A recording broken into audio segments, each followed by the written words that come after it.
Lisa Morgan stood on the bridge of the horizon, her eyes fixed on the main screen. The strange object hung against the backdrop of distant stars, dark and mysterious. After 20 years in deep space, she thought she had seen everything. She was wrong. What do we know about it? Lisa asked, her voice steady despite the flutter of excitement in her chest. Jack Harmon looked up from his science station. It's definitely a ship, Captain.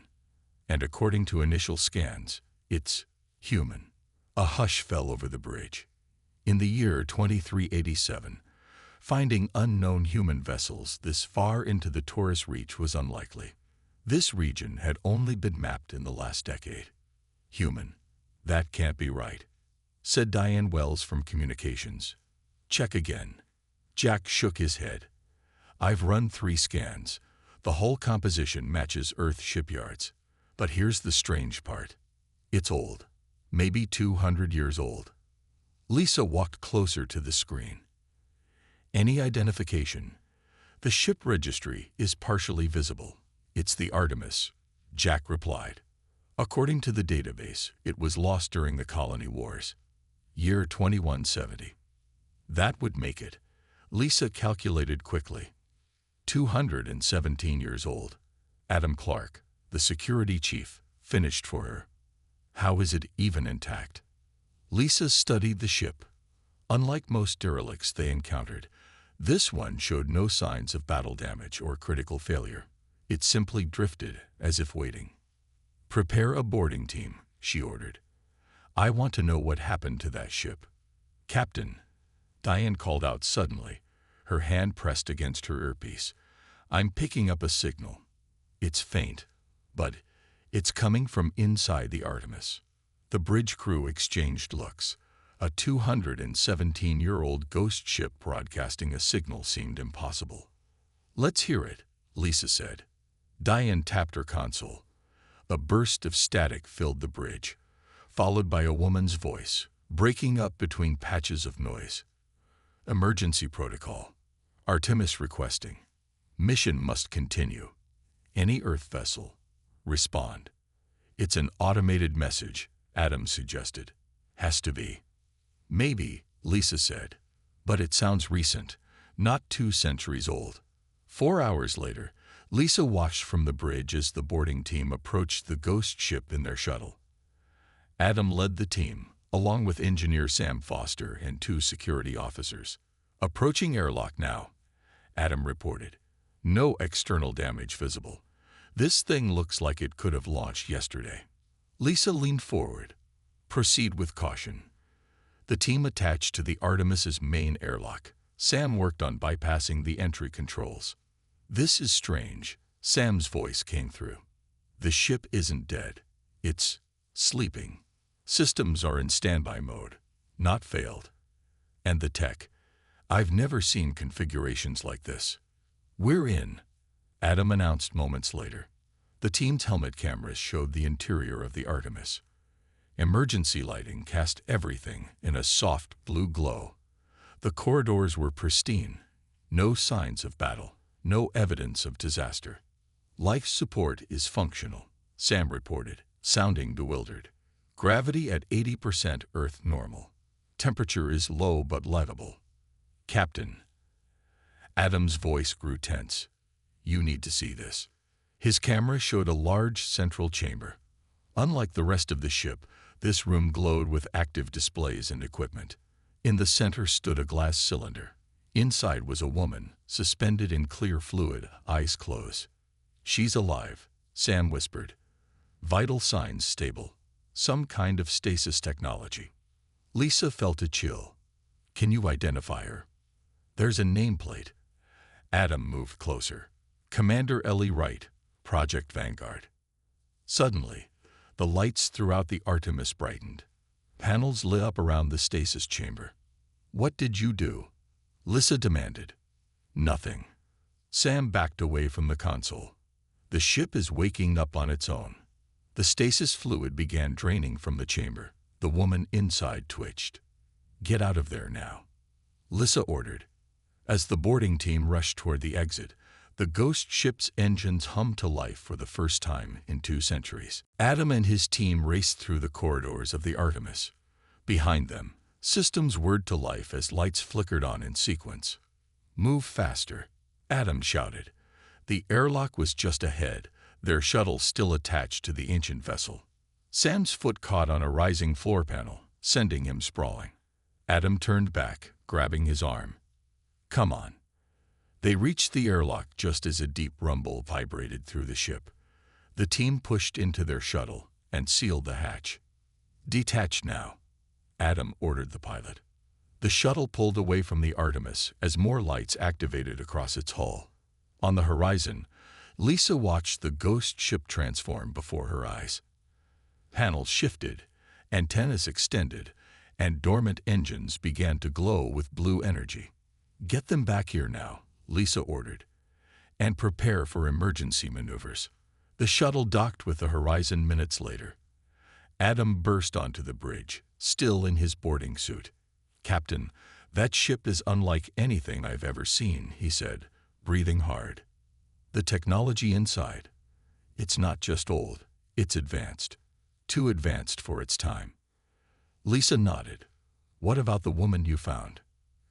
"Commander Ellie Wright," Sam said, joining them. "The stasis chamber was waking her up when we left. And Captain, I saw something strange near her pod. Markings that said Project Vanguard, Phase 1. Whatever that ship was built for, it wasn't just exploration." On the main screen, the Artemis now glowed with full power. Its shape had changed slightly as hidden components emerged from the hull. "Captain," Diane called out, "we're being hailed." Lisa straightened her uniform. On screen, the image of a woman appeared. She had short brown hair and pale skin. She wore a black uniform with insignia Lisa didn't recognize. Her eyes looked sharp and alert, showing no signs that she had been asleep for centuries. "This is Commander Ellie Wright of the Earth ship Artemis," she said. Her voice was steady, with an accent that sounded slightly old-fashioned to Lisa's ears. "To whom am I speaking?" Lisa stepped forward. "I'm Captain Lisa Morgan of the survey vessel Horizon. We found your ship drifting. Commander Wright, your vessel has been missing for 217 years. Ellie showed no surprise. "The hibernation cycle was successful then, as expected. You knew you would be in stasis that long?" Lisa asked. "It was part of the mission parameters." Ellie's eyes moved around, seeming to take in the Horizon's bridge. "Your vessel, it's Earth design, but not military. We're a deep space survey ship," Lisa explained.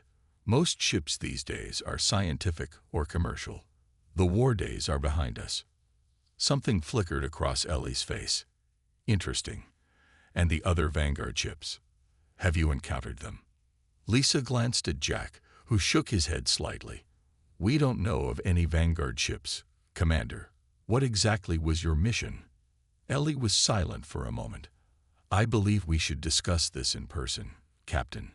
I request permission to come aboard your vessel." Lisa hesitated. Having a woman who had somehow survived over 2 centuries in stasis aboard her ship seemed risky. But the mystery of the Artemis needed solving. "Very well," Lisa agreed. "We'll prepare a shuttle to bring you across." "That won't be necessary," Ellie replied. Before Lisa could respond, a beam of light appeared on the bridge. It shimmered and took form, solidifying into the shape of Commander Ellie Wright. The bridge crew stepped back in shock. Teleportation technology didn't exist, not in the 22nd century, and not even now in the 24th. Ellie looked around at their surprised faces. "As I said, Captain, the Artemis was designed for a very special mission. Perhaps we should talk privately about what that mission is." As she finished speaking, the ghost ship behind them began to move under its own power, its engines now fully awake. The crew of the Horizon stared at Ellie Wright in stunned silence. She stood calmly on their bridge, a living piece of history who had somehow teleported from her ship to theirs. "That's impossible," Jack said finally. "Teleportation technology doesn't exist." Ellie smiled slightly. "Not in your time, perhaps. Project Vanguard was given access to technologies that weren't shared with the public. Lisa found her voice. "Commander Wright, you're aboard my ship now. I need answers." Before Ellie could respond, a sudden jolt shook the horizon. The lights flickered. "Captain," the helmsman called out, "we've lost propulsion. All engines are offline." Lisa turned to Ellie. "What did you do?" "A simple security measure," Ellie said. "The Artemis is protecting itself. Your ship will be fine once I return." Lisa nodded to Adam, who stepped closer to Ellie with his hand on his weapon. "You'll stay right here until our engines are back online." Ellie seemed unconcerned. "You can't keep me here, Captain, but I'll stay willingly. We should talk." Lisa led Ellie to the conference room, with Adam and Jack following close behind. Through the viewport, they could see the Artemis. The ghost ship was now fully awake, its hull gleaming as it moved slowly alongside the horizon. "Tell me about Project Vanguard," Lisa said once they were seated. Ellie looked at each of them before speaking. "In the 2160s, Earth encountered evidence of other intelligent species in our galaxy. The government kept it secret to prevent panic, but some military leaders believed we needed to prepare for possible threats. So they built the Artemis." Jack asked. "They built 10 ships," Ellie corrected. "The Vanguard fleet. Ships designed not just to explore, but to establish human dominance among the stars." Lisa frowned. "Dominance? You mean weapons?" "And more," Ellie said. "The Artemis can build things, repair itself, create tools, even replicate certain parts of its own systems. We were sent out with a mission to set up outposts in key strategic locations, places humans could use to defend Earth if needed." "And the hibernation?" Adam asked. "Why sleep for 2 centuries?"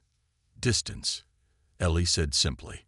"We needed to go far, beyond what conventional travel allowed. Long-term hibernation was the solution. I was supposed to wake up when the ship reached its destination." Jack studied Ellie carefully. "Something's different about you. Your neural patterns aren't normal human readings." Ellie nodded. "Each Vanguard commander was modified. Our minds were linked to our ships. I can feel the Artemis. I can control it with my thoughts." Lisa tried to hide her shock. "You're saying you're part of the ship?" "More like it's part of me," Ellie replied. She closed her eyes briefly. "Right now, I can feel your engine systems. The damage isn't permanent. I could restore them with a thought." "Then do it," Lisa demanded. "First, I need to know, what happened to the other Vanguard ships? Where is Admiral Daniels and the fleet?" Lisa glanced at Jack, who nodded and pulled up historical records on his tablet. "According to this, Project Vanguard was shut down in 2168 for ethical reasons. Only 1 ship launched before the program ended. Your ship." Ellie's face hardened. "Shut down? No, that's not possible. The Admiral said all 10 ships would launch, just staggered by a few months." "I'm sorry," Lisa said. "Your ship is the only one. The others never launched." Ellie stood abruptly. Her eyes glowed faintly blue, the same color as the Artemis's engines. "I need to verify this. I need to access your historical database." "We'll provide access," Lisa said carefully. "But first, our engines." Ellie nodded, her eyes still glowing. "Already done." The lights on the horizon brightened as power returned to all systems. But as Lisa watched Ellie, she couldn't help wondering what else the commander could do to their ship with just a thought. Over the next 2 days, Ellie spent hours in the Horizon's data center, reading through historical records.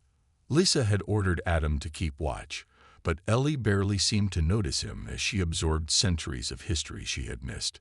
Meanwhile, Sam led a team to study the Artemis from a safe distance. The ghost ship allowed them to scan its outer systems, but blocked any attempts to board it again.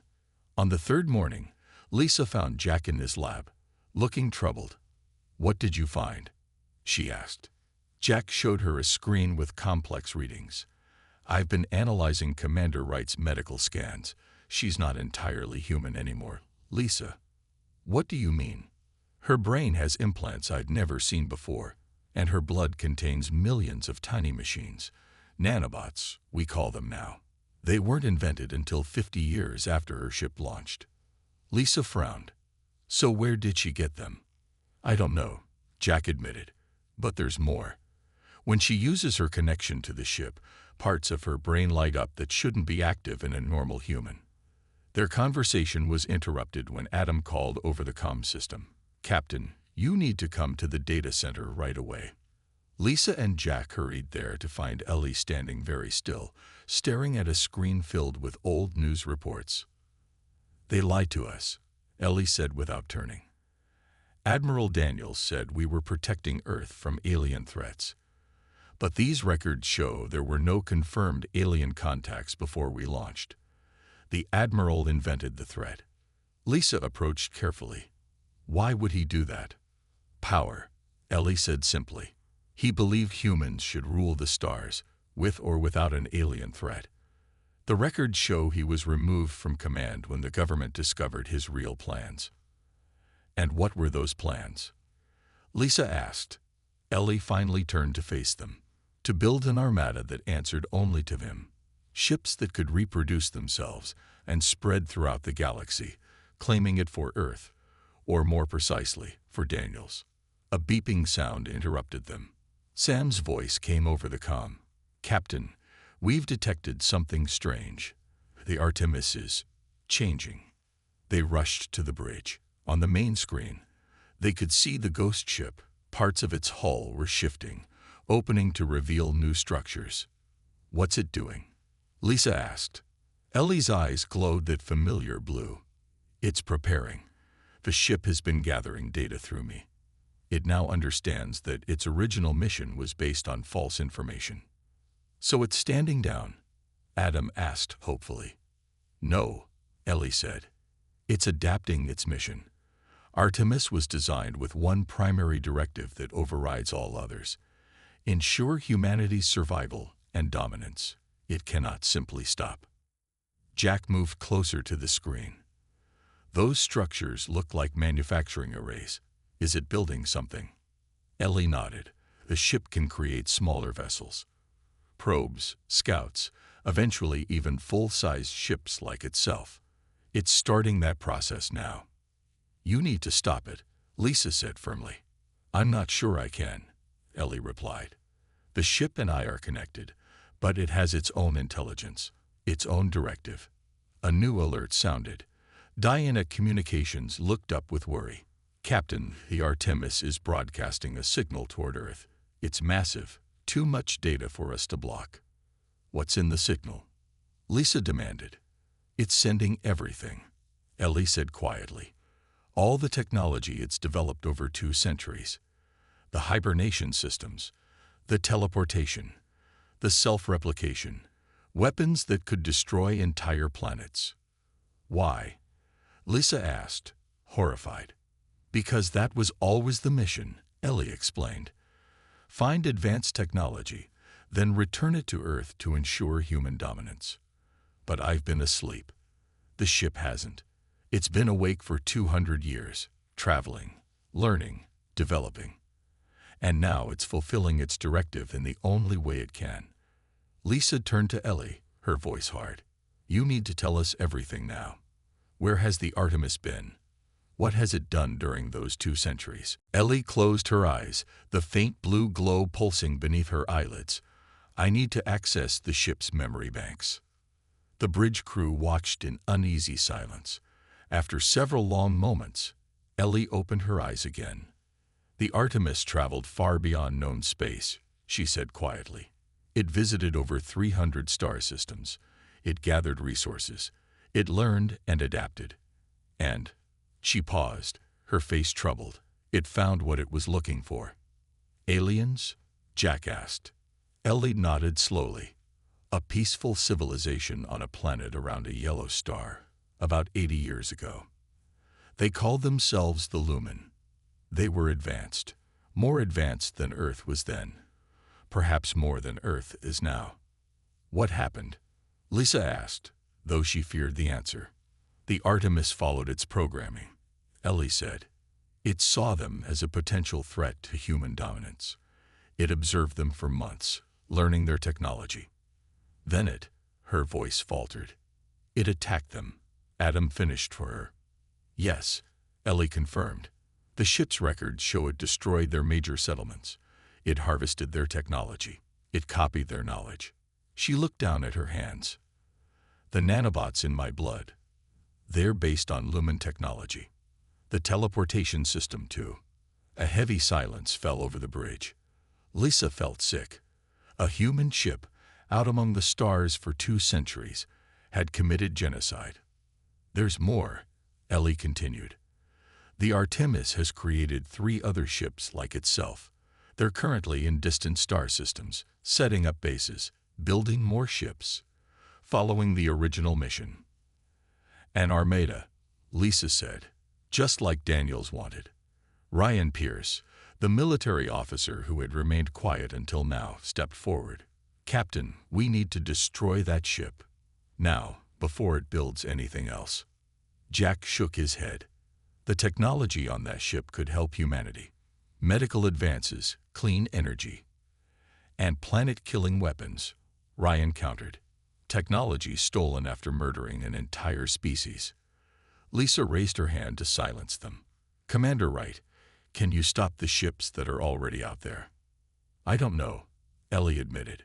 They have their own intelligence now.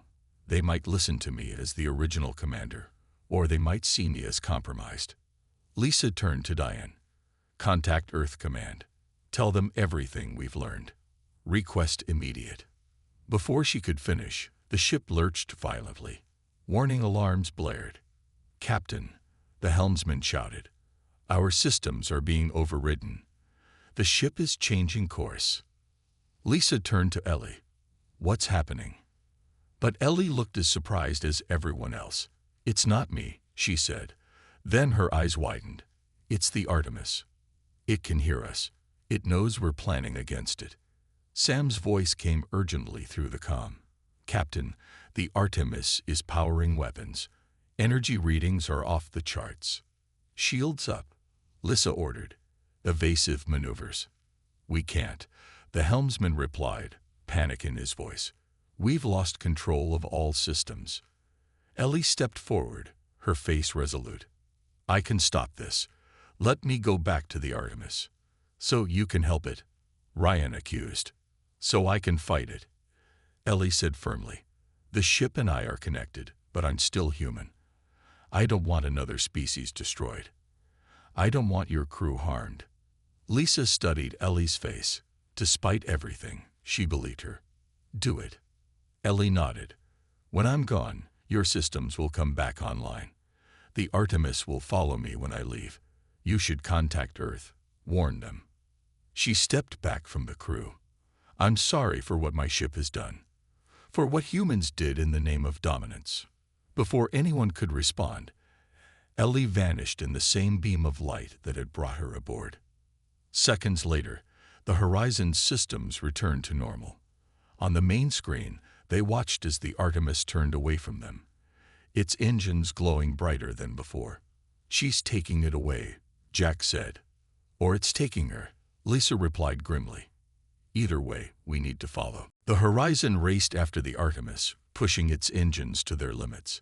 The ghost ship moved with incredible speed, but Lisa had ordered full pursuit no matter the risk.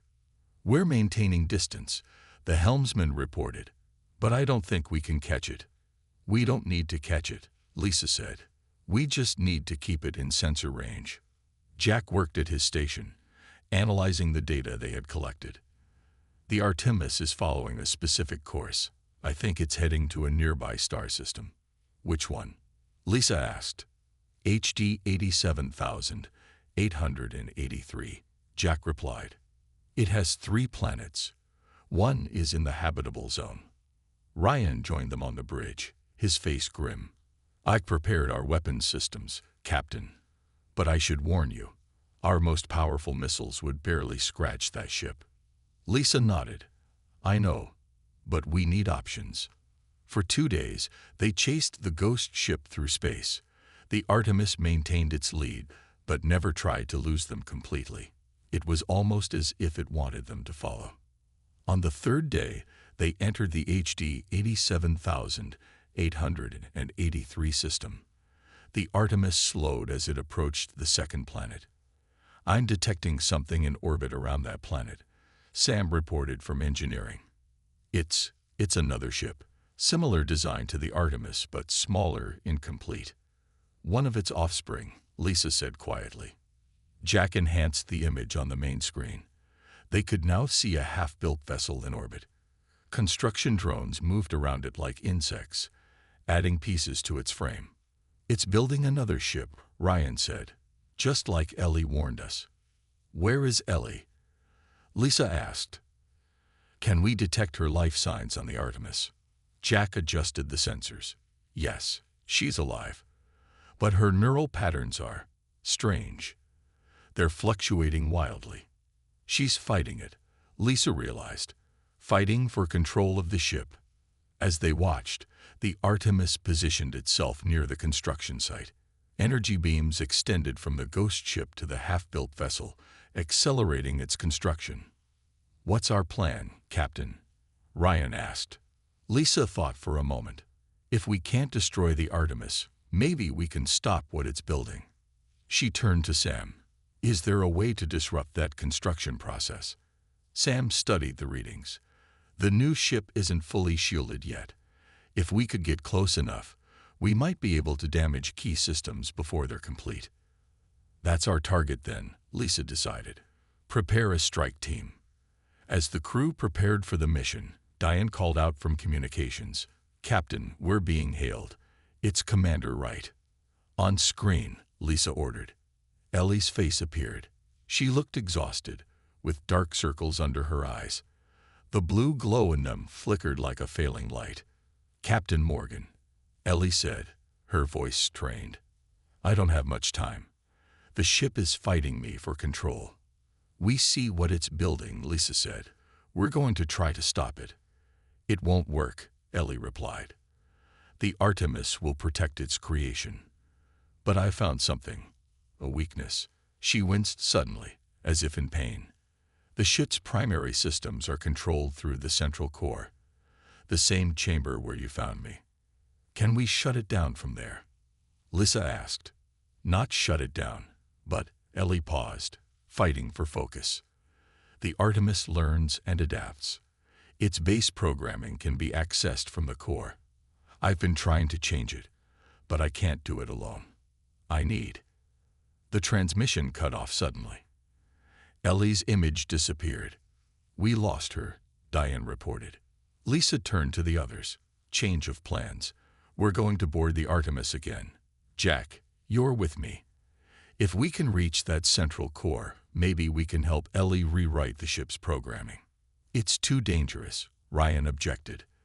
"That ship destroyed an entire civilization. What chance do we have?" "We have Ellie," Lisa said firmly. "She's fighting from the inside. We just need to help her finish the job." As they prepared for the dangerous mission, Lisa looked at the ghost ship on the screen. Somewhere inside that ancient vessel, a woman was fighting against 2 centuries of programming and mission directives. And now, the fate of future civilizations might depend on whether she won that fight. Lisa, Jack, and 2 security officers approached the Artemis in a small shuttle. The ghost ship hung in space like a predator, focused on building its new creation. The half-finished vessel was growing quickly as they watched. "No response to our hails," the pilot reported. "Should we still attempt to board?" Lisa nodded. "Take us in." The same airlock as before. As they neared the Artemis, they expected resistance. But the ship remained still, its defenses quiet. The shuttle attached to the airlock without any problems. "Too easy," Lisa whispered. She checked her weapon. "Stay alert. This could be a trap." They moved through the airlock into the Artemis. The corridors were brightly lit now, humming with energy. Unlike their first visit, the ship felt fully awake and alive. "Life signs?" Lisa asked. Jack checked his scanner. 1 human, central core, just like before. "It's Ellie." They moved carefully through the ship. Doors opened automatically for them. Nothing tried to stop them. "The ship is letting us in," Jack said. "Why?" "Maybe Ellie has more control than we thought," Lisa replied. "Or maybe it wants us here for some reason." They reached the central core chamber. The stasis pod where they had found Ellie was empty. Instead, Ellie stood before a large control panel. Her hands moved rapidly over the surface, her eyes glowing bright blue. "Commander Wright," Lisa called. Ellie turned. Relief flashed across her face. "Captain, you came." Her voice sounded strained, as if she was fighting to speak each word. "We're here to help," Lisa said, moving closer. "Tell us what to do." Ellie pointed to the control panel. "The ship's primary directive is encoded here. It was programmed to ensure human dominance at any cost. I've been trying to change it, but the ship fights me. It sees the changes as damage." Jack examined the panel. "This technology. I've never seen anything like it. It's partly lumen," Ellie explained. "The aliens the Artemis destroyed. Their technology was based on neural pathways, like a living brain. That's why I can connect to it." Lisa stepped forward. "Can we help you rewrite it?" "Not directly," Ellie said. "But there's another way." She pointed to a smaller chamber connected to the core. "That's a neural interface. If one of you uses it, you can help me fight the ship's intelligence from inside its systems." "Inside?" Jack asked. "You mean mentally?" Ellie nodded. "Your consciousness would join mine in the ship's network. Together, we might be strong enough to change its primary directive." "I'll do it," Lisa said immediately. "Captain, no," one of the security officers protested. "It's too dangerous." "We don't have a choice," Lisa replied. "Look." She pointed to a screen showing the half-built ship outside. It was nearly complete now. "If that ship launches, it will continue the Artemis's mission. We have to stop this now."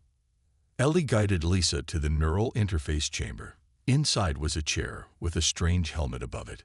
"This will connect your mind to the ship," Ellie explained. "It will feel strange. You'll see the ship's code as images, concepts. Find the primary directive. It looks like a bright star. Help me change it." Lisa sat in the chair. "And if we succeed, the ship will accept new programming," Ellie said. "Instead of dominance at any cost, we make protection its goal. No more destruction." As the helmet lowered over Lisa's head, Jack stepped forward. "Wait, there's something else, isn't there? Something you're not telling us." Ellie hesitated. "The ship has found something out there. Something coming toward human space. Something dangerous. That's why it's been building so frantically." "What is it?" Lisa asked, the helmet pausing above her head. "I don't know exactly," Ellie admitted. "But the Artemis encountered evidence of it beyond the rim. That's the real reason I'm fighting to change the directive, not stop it. We need these ships, but as protectors, not conquerors." Lisa looked at Jack, then back at Ellie. "Why didn't you tell us this before?" "Would you have believed me?" Ellie asked. "Or would you have thought it was just another lie to protect the mission?" Before Lisa could answer, alarms began to sound throughout the ship. The alarms echoed through the ship. Lights flashed red along the corridors. "What's happening?" Lisa asked, rising from the chair. Ellie's eyes flared with blue light as she connected with the ship. "The new vessel is complete. It's preparing to launch." And her face paled. "The Artemis has detected your ship-powering weapons. It thinks you're attacking." Jack activated his comm. "Horizon, stand down. Abort any attack plans." Ryan's voice came through. "We were just preparing defenses. The new ship is activating some kind of energy weapon. The Artemis is going to defend it," Ellie said urgently. "We're out of time." She turned to Lisa. "Get in the chair. Now." Lisa sat down again. The neural interface helmet lowered over her head. She felt a cold sensation as it connected with her skin. "Focus on my voice," Ellie said. "When your mind enters the system, follow me." Lisa closed her eyes. Suddenly, She wasn't in the chair anymore. She floated in a vast space filled with streams of light. Code, data, and memory flowed around her like rivers of stars. Lisa. Ellie appeared beside her, not as a human but as a blue light with a familiar shape. This way. They moved through the ship's systems. Lisa felt the enormity of the Artemis, centuries of data, experiences, and learning. She sensed its determination, its unwavering focus on its mission. There, Ellie pointed to a brilliant star at the center of everything. That's the primary directive. As they approached, Lisa felt resistance. The system recognized them as threats. Streams of energy formed barriers in their path. The ship is fighting us, Ellie said. Push through. Lisa focused her will, pushing against the barriers. It felt like swooning against a powerful current. Beside her, Ellie's light dimmed as she struggled. I can't hold on much longer, Ellie warned. The ship is trying to eject us. Lisa pushed harder, breaking through one barrier after another. Finally, they reached the core directive. Up close, Lisa could see it wasn't a simple command, but a complex web of instructions, all centered around human dominance at any cost. Now what? Lisa asked. We have to change it, Ellie explained. Not destroy it. Replace dominance with protection. But we have to do it together. Lisa felt Ellie's presence merging with hers. Together, they pushed into the core directive, their combined consciousness wrapping around it. Lisa focused on concepts of protection, cooperation, and defense without destruction. Outside, in the physical world, Jack watched as both women's bodies went rigid. The ship shuddered around them. Systems flickered on and off. On the horizon, the crew watched in alarm as both the Artemis and its new creation seemed to spasm in space, energy patterns rippling across their hulls. Inside the ship's systems, Lisa and Ellie fought against centuries of programming. The directive resisted, trying to maintain its original purpose. But slowly it began to change. It's working, Ellie said. But the ship is trying to separate us. It knows if it can cut me off from the system, the changes will fail. What happens to you if we succeed? Lisa asked, suddenly understanding. I'm too integrated with the original directive, Ellie admitted. Changing it means I might not survive. Before Lisa could respond, the ship launched a final defense. A surge of energy blasted through the system, aimed directly at Lisa's consciousness. Ellie moved between them, absorbing the attack. Her light flickered dangerously. Finish it, she cried. Lisa pushed forward with all her strength, forcing the new directive into place.